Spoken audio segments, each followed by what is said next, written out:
taking shots at the enemy. I'm gonna make it to the top, leave a legacy. If I got something to say, you better let me speak. Turn it up a new degree, bitch. Hey guys, Chungdha here. So I made the Snorricam Sputnik kind of rig that has been used for the Bad Boys Ride or Die camera setup. And yeah, in the movie you can see, or like there have been videos posted of Will Smith wearing it and then doing like a POV and Snorricam shots with it. And yeah, I made also a bit of an adjustment so it could even do a additional shot with it and actually get something more interesting with it. So my setup, I'm using a Steadicam vest instead of his using like a slider on the bottom. The thing with the Steadicam vest is that I can move the camera around a bit more, so I could also get a side shot instead of just like a POV or a Snorricam front shot. So the build of the setup is, I think, roughly 800 bucks to build it. The most expensive thing is probably the vest itself, because I actually bought one that's really old and I'm not sure if that's still sold anymore. But you have to find just a really affordable Steadicam vest with a pin that can hold basically a spigot clamp or a baby pin clamp, and that, or basically a light stand clamp. And on top of the clamp I put a baby pin so I could just mount a tripod head on top of it. And the tripod head is basically there to put it into an angle, so I'm not really like allowing it to do like a additional tilt, because I felt like that it adds unnecessary difficulty to the setup, especially because I'm using it on a Steadicam arm that can go up and down on its own. But also it just doesn't work that great for what I feel like with my setup.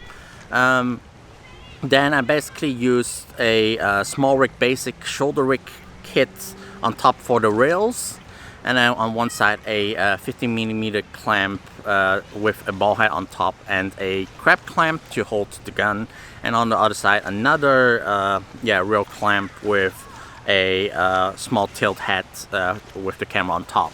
I'm using it with the Sony A7C, so it's a quite lightweight setup. It's less than like roughly around 3 kilograms, but I'm like on my Steadicam arm it's literally at the lowest weight with its 3 kilograms.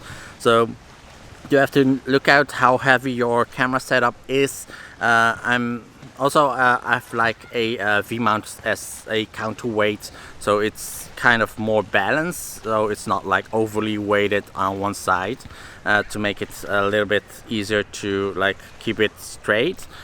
Overall, yeah, the setup is quite easy to make. It's not really that difficult.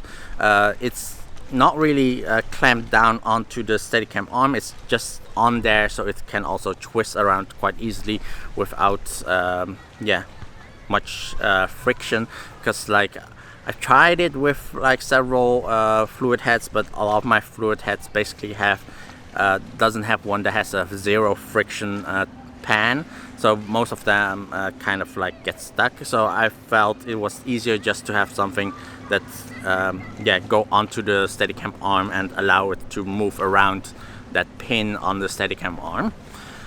Overall, what you do have to look out for is the actor, how they work with it. Especially it is great to actually give them a monitor, especially when it's in Snorricam mode, so they know how to hold the gun so it's not in front of their face, because it's quite easy that the gun gets in front of them, especially if they aim too centered to the screen. It actually hides their face. So if they aim, they need to move it off to the side or under the camera, or under the lens where they aim, so their face is still visible.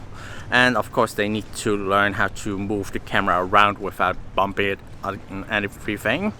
Overall, and then like the aiming shot or the POV shot of the gun, or the POV of the person and the gun in front, That one you don't need to have a monitor. It's the camera just automatically just yeah, move behind the gun, and kind of like where you aim the gun, it will just follow it.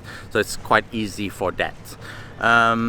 Yeah, overall, it is not a setup for everything. So I don't feel like everybody has to have such a setup at home. But of course, it's really interesting to have it as for an action movie and maybe for some funny things. But overall, it is for me just try it out and see how it works, because it's quite an interesting setup, and especially see certain improvements for it.